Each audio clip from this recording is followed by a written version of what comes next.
Okay, welcome to the Living Legends podcast brought to you by Local 1403. I'm your host, Rick Stevens, and we're here with Dan Burry from Class 1. That's right. So before we get to that part and talk about some department history, tell us about you, who you are. Well, I spent some time in the Air Force before this, and I got out and I farmed and lost all my money, and somehow I got my intention was to get a job at the airport, which I did. I worked at Aerodex, turned into a assembly line, and I learned what an assembly line was. And after 1 month, I says, I can't stand this, so I applied for the Dade County Fire Department. And I was hired October the 17th of 1960. There was 12 people in our class.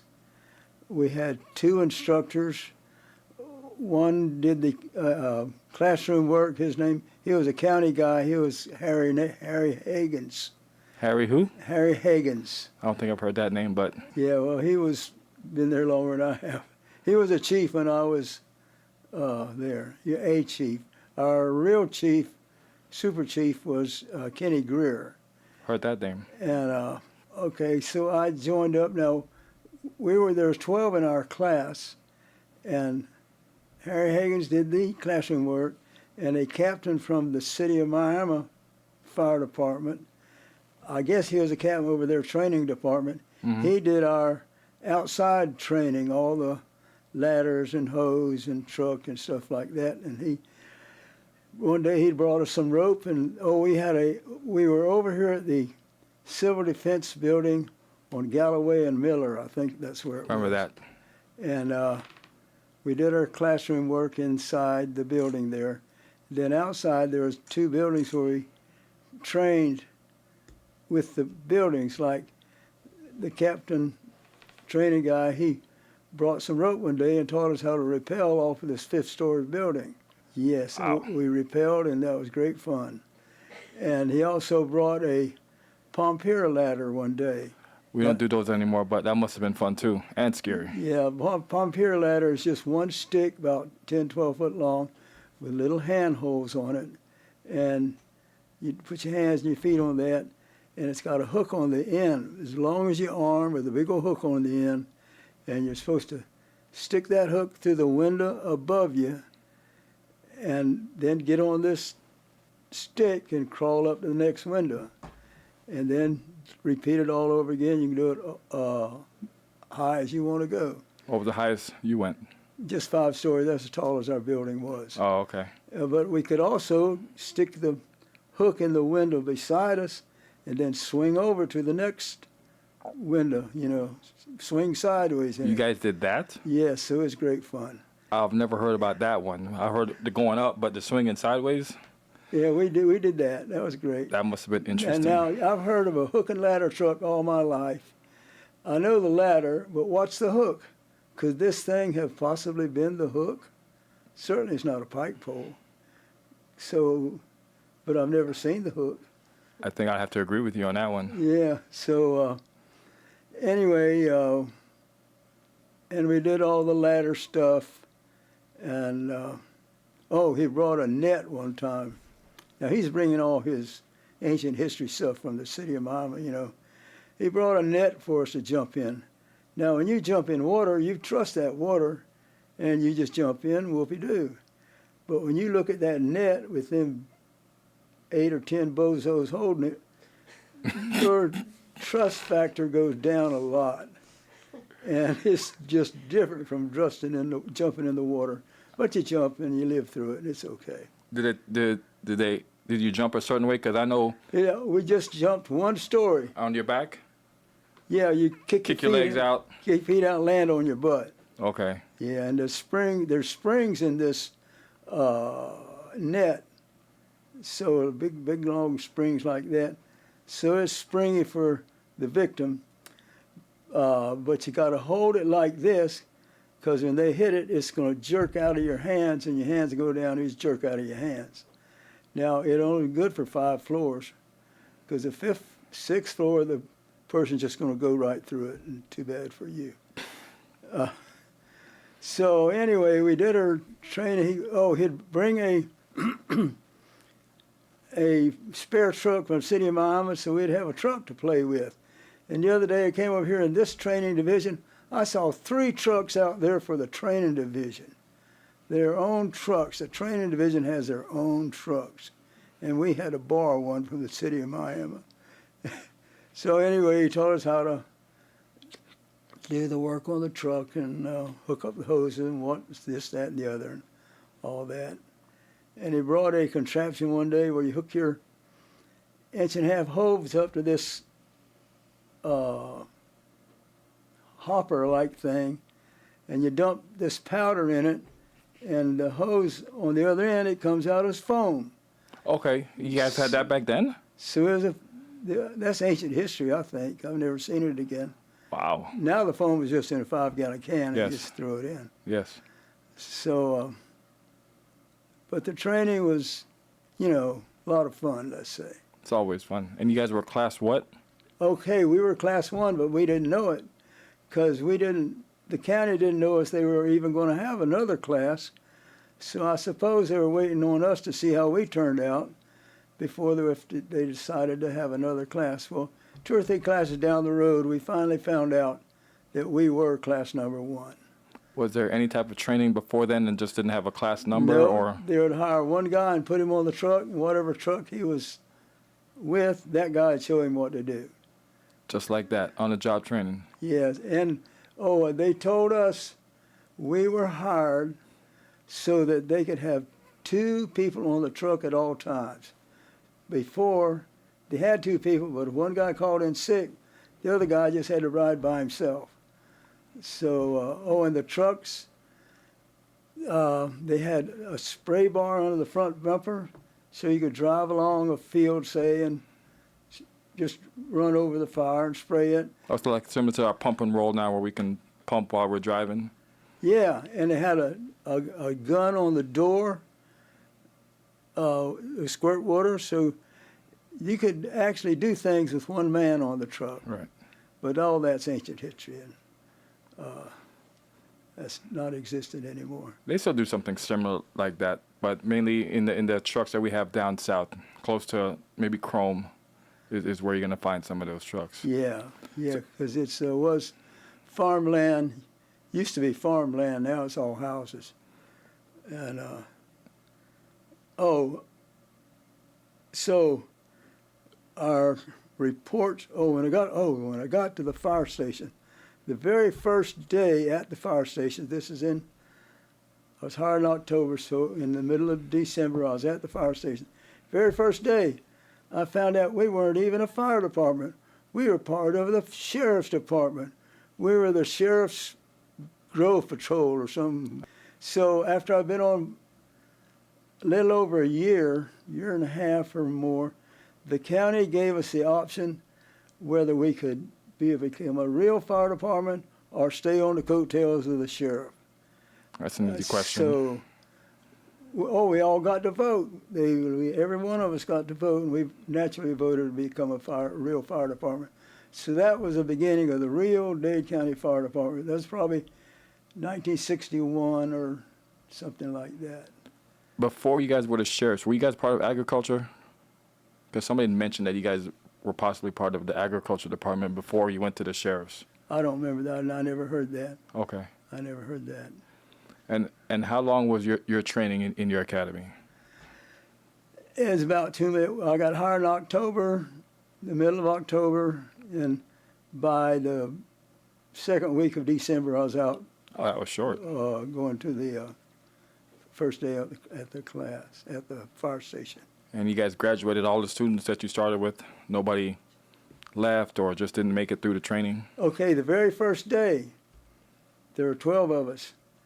And the guy took us up on the top of that 5th-story building, told us we're going to go out on a rope on this 5th-story building. The next day, 2 guys didn't show up. So they had to hire 2 other guys down the list, Right. So I guess that rope scared them to death. But At least we learned from the very first instead of going through all this training and find out later on that they maybe were scared of heights or something like that. Yeah. So I see you brought some gifts here. Well, not some gifts, but you brought a few items here. Okay. And This is can you tell us about that? this is our training class. That's me right over here on the outside. And how old were you there? I was 25 when I in this picture. 25. Yeah. So anyway, this is a City of Miami truck that the guy had to bring with him so he could train with it. Wow. Here's an old hat we had, and here's a hat. When we retired, we go to reunions. This is reunion '99. I retired in '92. 92. But this was a reunion. We didn't have them in Georgia at that time. Right. We had them at people's houses, so I Okay. don't know where this was. Okay, and let's talk about that shirt that you brought there that you're wearing right now. Yeah, That this- thing, you could still wear that today. This is the last shirt I wore. I've just been hanging in my locker for 31 or 2 years, however long I've been retired. And so I'm saving it for be buried in. No, don't say that. Don't say that. Don't say that. And when we spoke before, you said you had a badge number, and what number were you? I was number 68. 68. 68. My granddaughter is on this rookie class. It's going And now. tell us again for some of the people who may not know who she is. Jessica Givens. Yes. And her badge number is, I don't know, 2000 and something. Wow. I don't really know what it is. So what made her want to get into the fire service? Did she have a conversation with you? Is this something that she just said, hey, I just want to do this? Well, one day when they had these take your kids to school or take your kids to work with you. You know, they do that one day a year, the school system or something. Anyway, so I took her around to the fire station and went through the truck with the guys. And so she got to see a little bit of what it was like, you know. And I don't know. She just said she'd follow your footsteps. Yeah, granddaughter, yeah. Is there anybody else in your family that's in the fire service? And were you the first? Yeah, I was the first, yeah. Because the fire department was like non-existent before I came along. Other than yourself and Jessica, is there anyone else? No, I have a nephew that's on Orange County Fire Department. Okay. But nobody from here. So there was no merger back then. We were originally the Grove Patrol. We didn't merge with. Somebody said he might have come from Homestead and maybe merged Okay. or. We became our own fire department.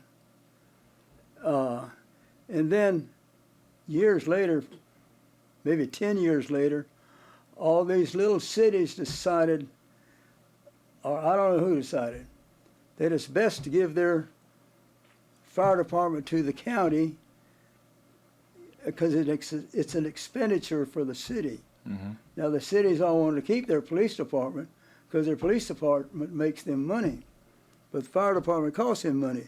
So a lot of little cities gave their fire department to the county, like Florida City and Homestead and South Miami and like Bell Harbor and all those little cities up north. I don't know who they are. Mm-hmm.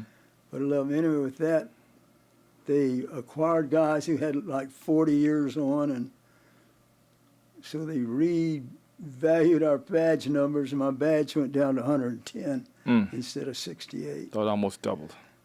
And how was that transition? What was it?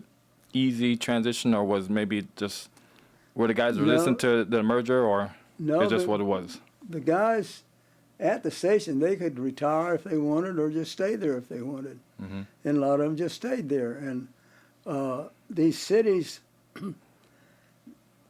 some of them had a better retirement system than the Florida retirement system.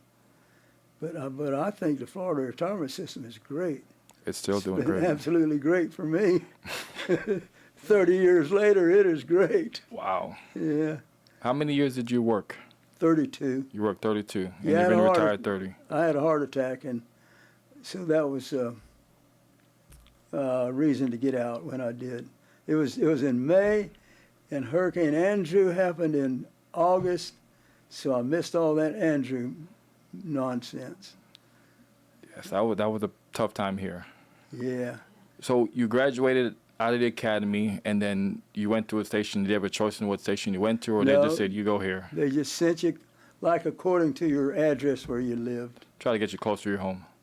Yeah, I first went to 5, which was 3 or 4 miles from my house. Okay. And then after being there a year, they put me at 6 down in Florida City.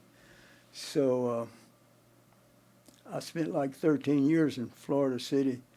And then there was another opening at 5, and I transferred to 5 and spent my last 17 years at 5. And it was great.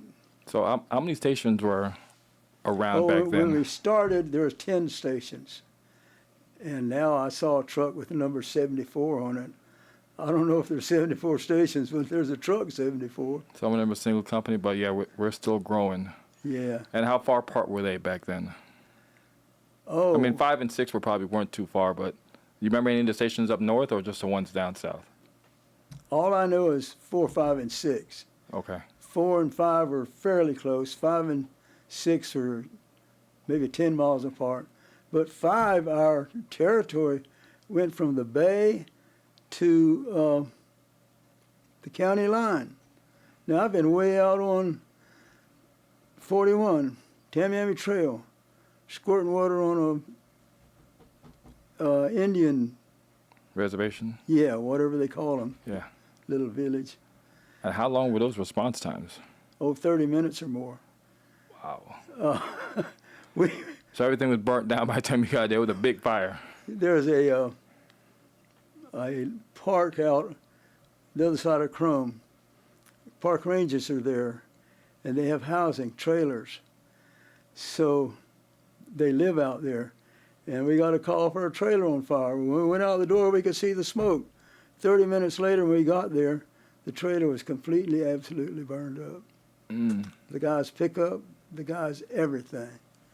Here the park ranger lost everything he owned. Wow. His 14-year-old boy was in the trailer playing with matches. But he was okay, right? Or Uh-huh. how did he make out? Oh, he got out. Okay.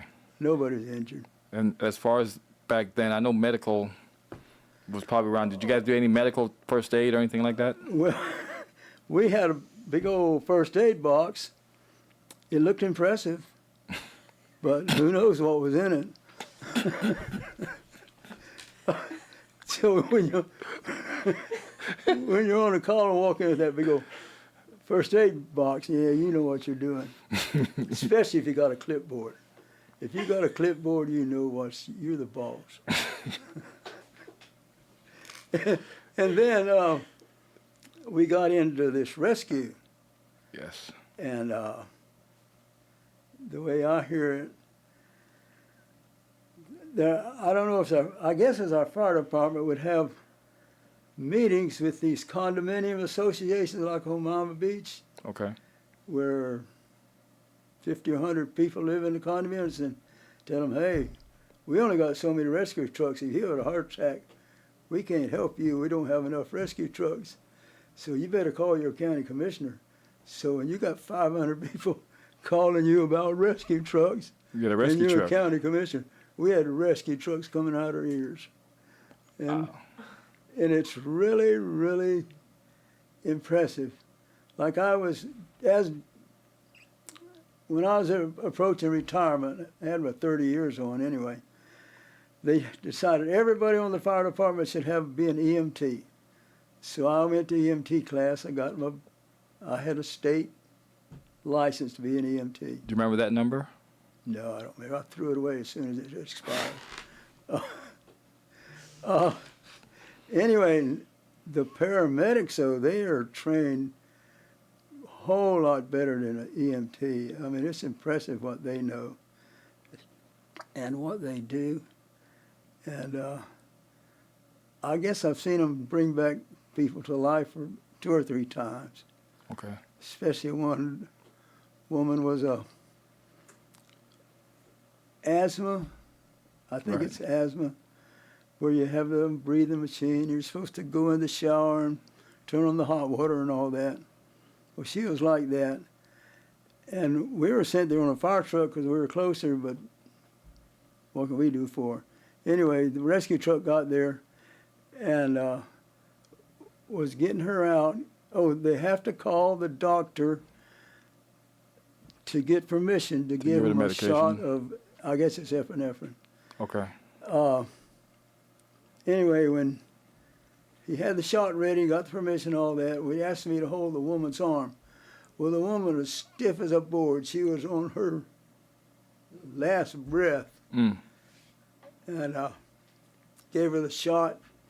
And he told me later, by the time they drove her to the hospital, she was up talking to him. Wow. So that epinephrine shot saved her life. Wow.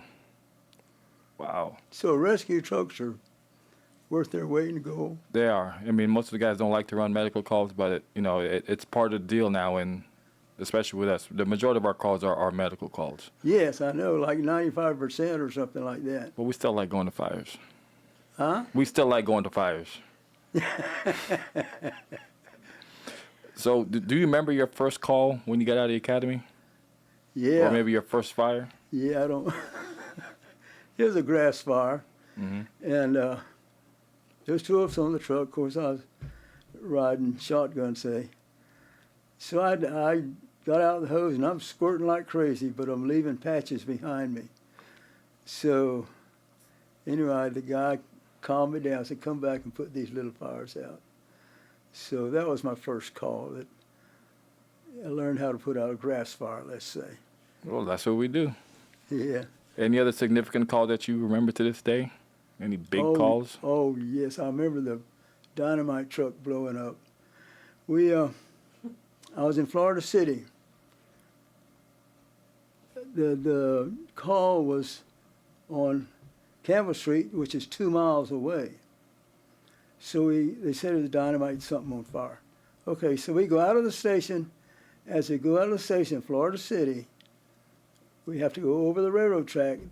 As we went over that hump of the railroad track, we saw this trailer take off, and it went at least 1,000 feet in the air. Prettiest thing you ever saw, best fireworks I've ever seen. And it went like past Palm Drive. That's 2 miles. It went 1,000 feet up and 2 miles in length. And I don't think it came down. Luckily, you guys weren't close to it. I think it disintegrated. But when we got back, we were still 2 miles from it when it blew up. So God was looking out for me. Yes. Because if I had walked up to it and squirted water on it, it would have vaporized me. Yeah, it would have been a bad day. Yeah, anyway, so we finally found out where it was. And there was a hole in the ground like 15 feet deep, and the axles and frame of the trailer were in that hole. The trailer was gone. Oh, and all the wheels, where did the wheels go? Where did them rims go? They were gone. They didn't melt. Wow. But anyway, the water was coming in because it's below water level, groundwater. Groundwater covered it up, so nobody knows where that framework is but me. And I'm not telling. It's still a secret. My secret. Well, luckily you were close to it, and it was a good day. It turned out to be a positive day. Yeah, we're still alive. We're still alive. Now, back then, what were some of the most challenging calls? I mean, did you guys have hurricanes back then? Any railroad accidents? What were some of the things back then? Oh, we had a railroad accident. Oh, and FEC went on strike. Their striking members were blowing up little bridges. So in Rancho, there's a little old bridge over Little Oak Creek. And they blew that up, and the train come by, and there's LP gas tanks over here. That's not cool. Wow, they would blow over a bridge? They're on strike. They didn't win the strike, Yeah, you can't do things like Anyway, so a train car hit this huge 10,000-gallon tank of LP gas. There was a gas depot there. but those tanks are double walled, so it bent the outside wall but didn't damage the inside wall, and it didn't blow up. So I'm still here. All right. Things are blowing up around you. No hurricanes, nothing crazy like that around there? Oh, yeah, we had a hurricane. It was this one, it was nitpicking hurricane, but it went up the coast, then it turned around and come back. Well, we were at a two-story house that was on fire. And the chief told it, drop your hose and get in your trunk and come back to the fire station. We dropped the hose, went back to the fire station, the house burned down. But at least you guys are safe. Yeah, because after a certain amount of wind speed, then we kind of go into a no response. Yeah. In certain situations. Yeah, well, this was no Andrew. Right. This is a 2 maybe. And you were here in Miami for Andrew? Oh, I lived, yeah. You still but live not here? on the fire department. Right. I just retired. Okay. And you talk about camaraderie. Hurricane Hugo went through Charleston, South Carolina, like 2 years before Andrew. Hurricane Hugo tore up Charleston, South Carolina. In the middle of the state, I have a friend who lives there, blew away his barn, so it was strong even in the middle of the state. So Charleston, when we got Andrew, the people in Charleston, the firemen in charge in Charleston, knew what we were going through. So the next day after Andrew, there was guys there from Charleston wanting to ride the tailboard. So the guys go take care of their destruction. Wow. So that's camaraderie. Absolutely. And you don't find that in the police department. Because I had a son-in-law who was police for like 15 years, and of course you'd have your close friends, but people who weren't your close friends would stab you in the back in the heartbeat. So don't be a policeman. If you want to We have more fun on the fire department. You want to know what camaraderie is, get on the fire department, because it's amazing. Any regrets you think you might have left at about the right time, or you think you left too early? As it worked out, it was okay. Because I had other work that I was doing. Yeah, I had a nursery, and I was doing mechanic work for farmers out in the field. So I had a busy life. So anyway, but now I'm old and decrepit and can't do anything. You got to do something. What do you do now with your spare time? I cut down holly bushes. I live in the Redlands, and I got a little over 2 acres, and holly bushes will eat you alive. So I spend my life cutting down holly bushes. The Florida holly, the nuisance tree. When you see a fire truck, how do you feel? When you see a fire truck going down the road? I used to look at them, and them kids driving it look like my grandkids. So I don't know what to think about that. But bring back memories when you were on the department? and I, like Station 34 has that, I think it's 100-foot They have a big platform truck. Yes. And I got to look at it firsthand, and it's a monster. But still, you get 100 feet up in the air and look down at that little bitty truck, and them little tiny outriggers. Man,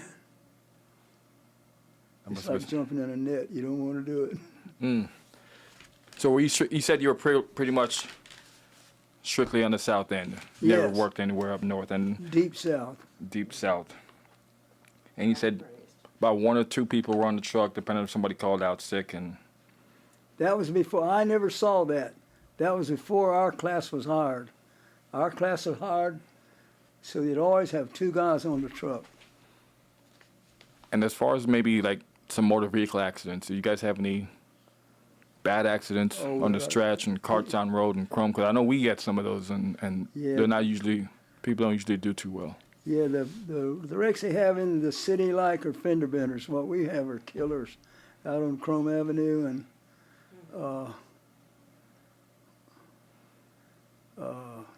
you see them get killed every now and then. Yeah. People I have known, I saw went to a wreck or they were killed. So that's not good. Right. But you deal with it. I know you had responded to a lot of grass fires back then. Did you guys use any backfire pots? And how was the grass fires back then? Did you use a backfire pot? Yeah, oh yeah. We had, if say this desk was on fire and it was 10 acres and it was burning here, well, you can't go across it, So you just burn the rest of it off with your backfire pot. Also on Cartown Road and US 1, if this is the road and the fire's over here and the marshy stuff, there's marshy stuff over here too. And this over here is a park service. The park takes care of that because they know we can't get off the road. Mm-hmm. And they're touchy about their park. Anyway,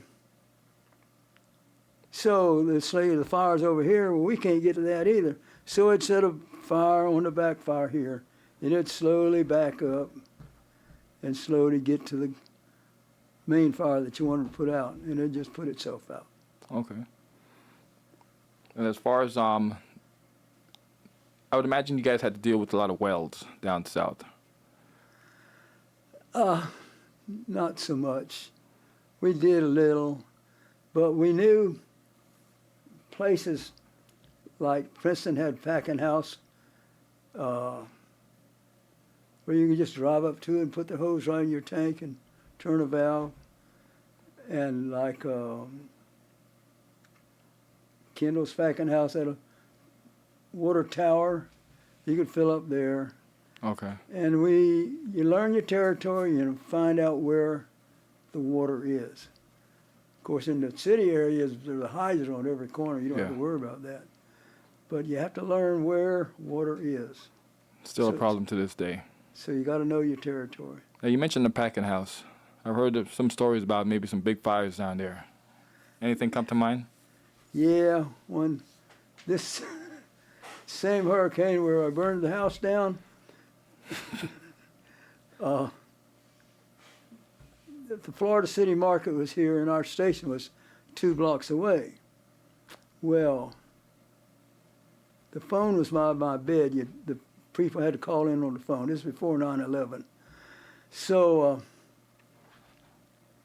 about midnight one night, this guy called over here and says, "Hey, I'm Tom Mix. The market's on fire." It's the Florida City Market. He said, "The market's on fire." I said, "Well, I'm Roy Rogers. I don't believe you." So I opened the back door and the market was on fire. So it was a packing house. Anyway, so we go down there and smoke as thick as night, So I sure didn't park the truck in any smoke. And I went to a well and squirted water on it, and we saved the foundation.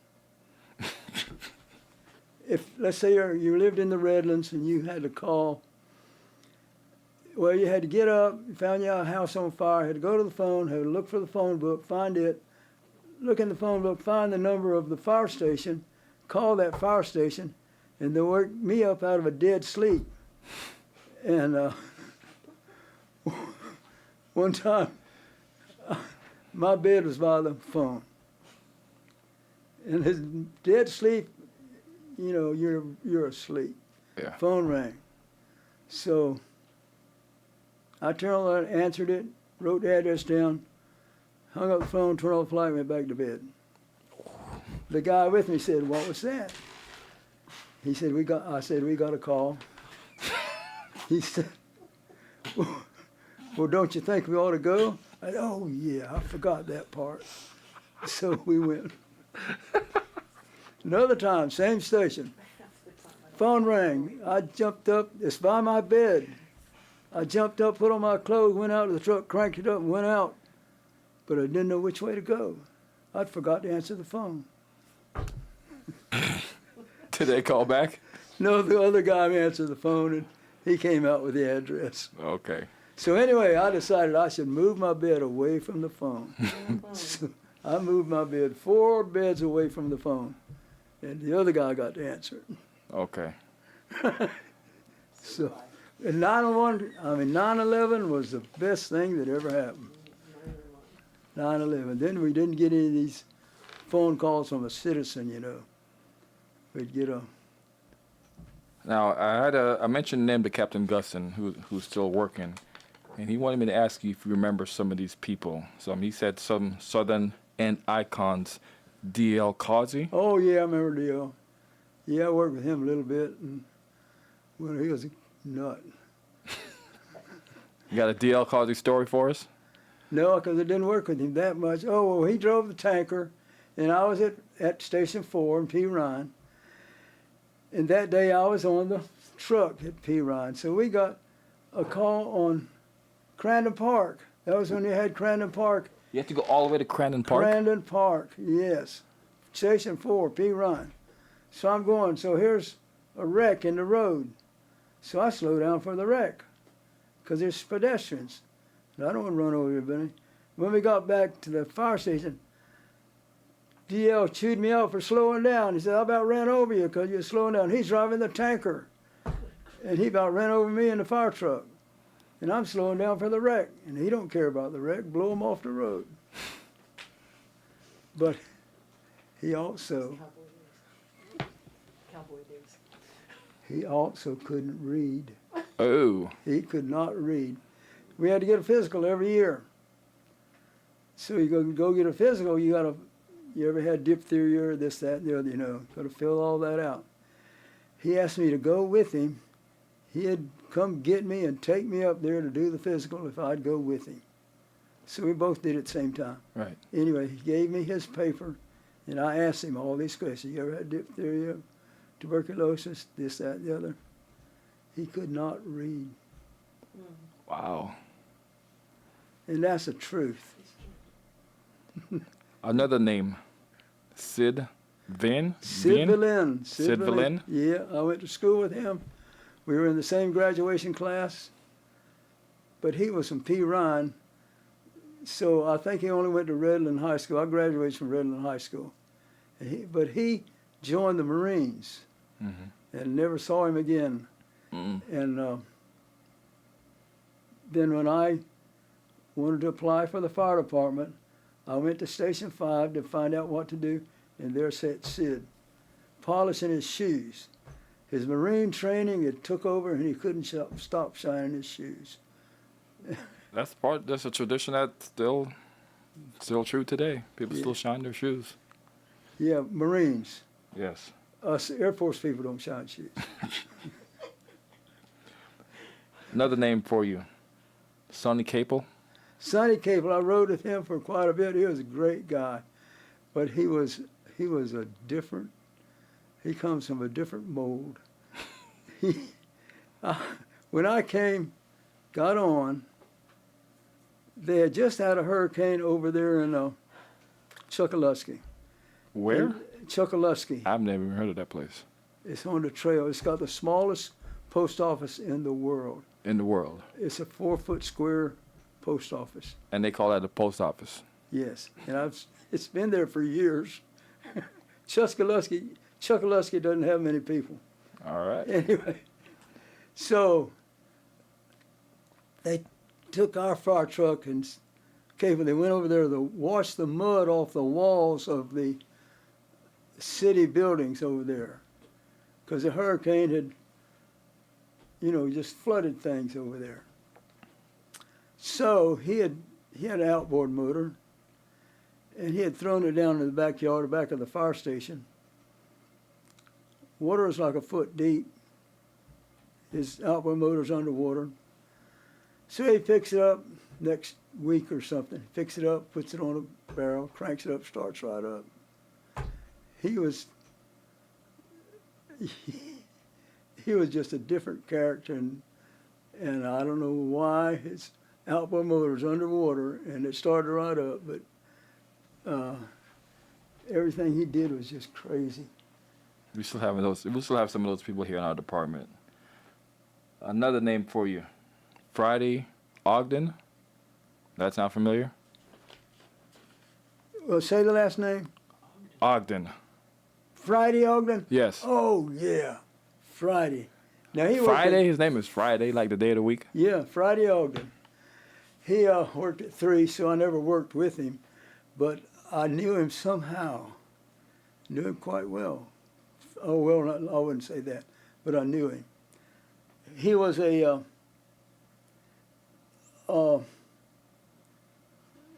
what do they call a professional in a court case when they need someone to investigate something? You got to get a professional investigator to do it. Something witness. Okay, he was the. I don't remember it either, so. Okay, it's a common name in the law field. Expert. Okay. Expert witness? We'll go with that. Okay. Sounds good to me. All right. So, a house fire that the insurance company think was set on fire, they wanted an investigator to go prove that it was set on fire. Okay. And he would do that. And he would go to court and give his professional opinion. That was his part-time job. Okay. So he had lots of bucks. He was working. So he retired. He comes from Brunswick, Georgia. His parents died, left him house and property in Brunswick, Georgia. And so he retired. So he goes up there with all his brand new pickup and his brand new car. And after about a year, he called me and he says, Dan, he says, I thought I was a redneck.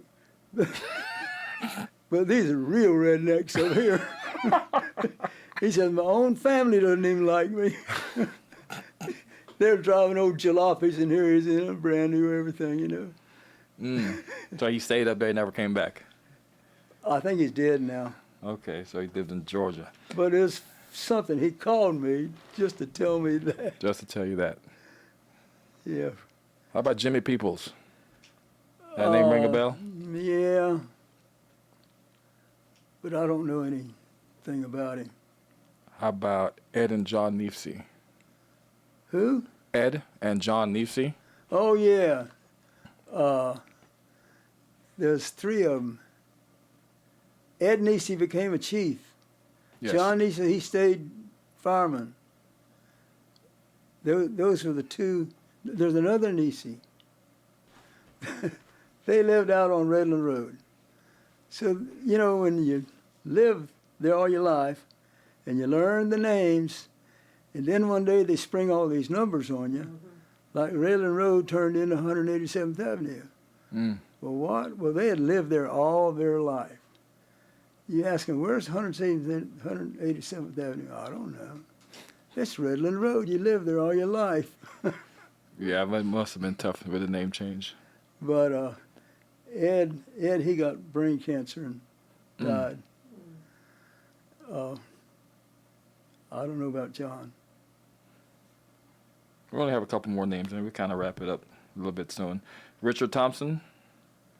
Does that name Richard Thompson ring a bell? Richard Thompson. Yes.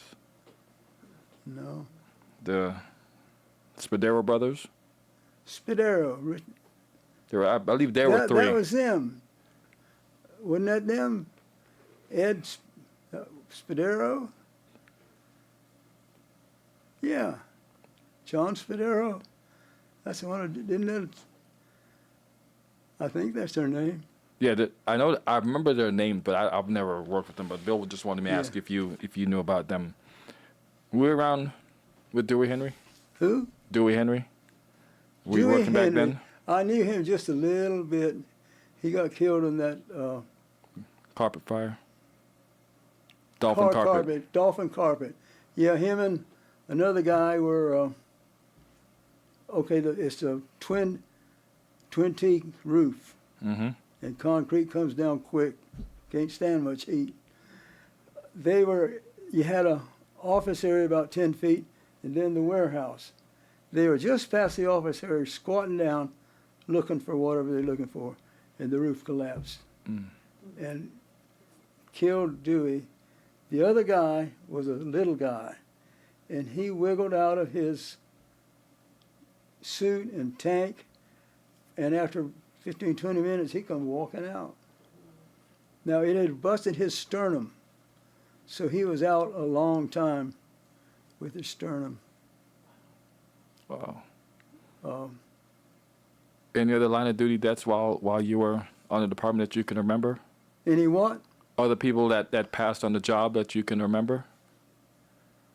And like, you know, was there like a RIT team, like a team standing outside ready to offer assistance if one of us goes down? Now, say that again. What they call now is, they call it a rapid intervention team. Oh, I don't know that. So basically it's our insurance policy. So if something happens like what potentially happened in Dewey, but maybe not as bad, we would go in to rescue us. You do what? Would go inside to try to save the firefighter if any type of collapse or anything bad happened. Oh, Do you guys have anything like that back then? no. No? You're just out of luck. Wow. Dewey Henry, his boy always getting in trouble in school. And he was on drugs. And they had just bought some paraquat. You know what paraquat is?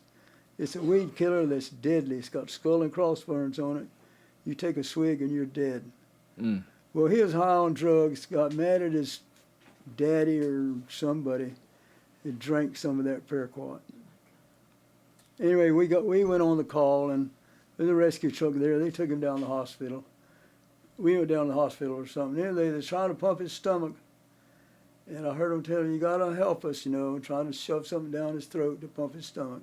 But he died anyway. Ooh. He done drank that much. It was a gallon jug of paraquat. Deadly, deadly poison. No antidote. He drank like that much of it. Wow. But he was high on drugs, didn't know what he was doing. Yeah. That was Dewey Henry's son. Oh, I didn't hear about that. Any words of advice for somebody trying to get on the fire department now?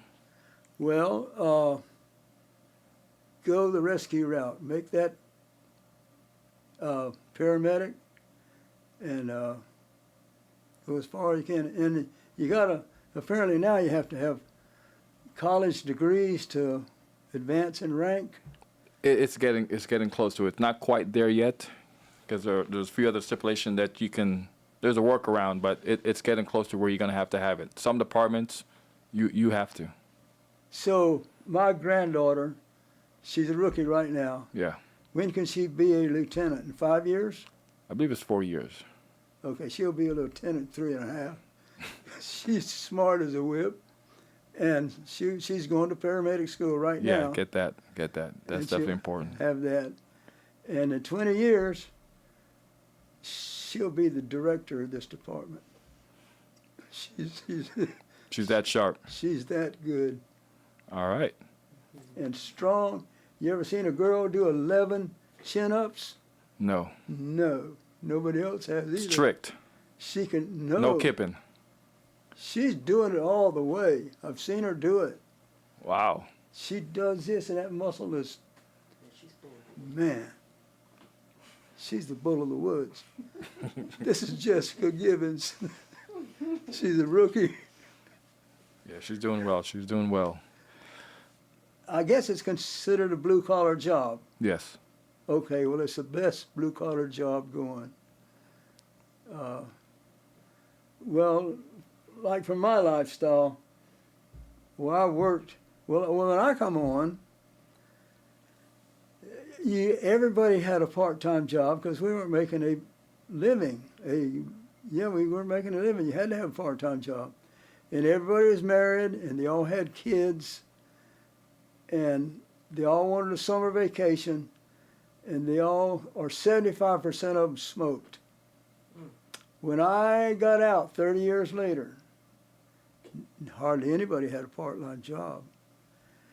And everybody wanted a February vacation so they could go to Colorado and go skiing. People still do that. Look at the change. And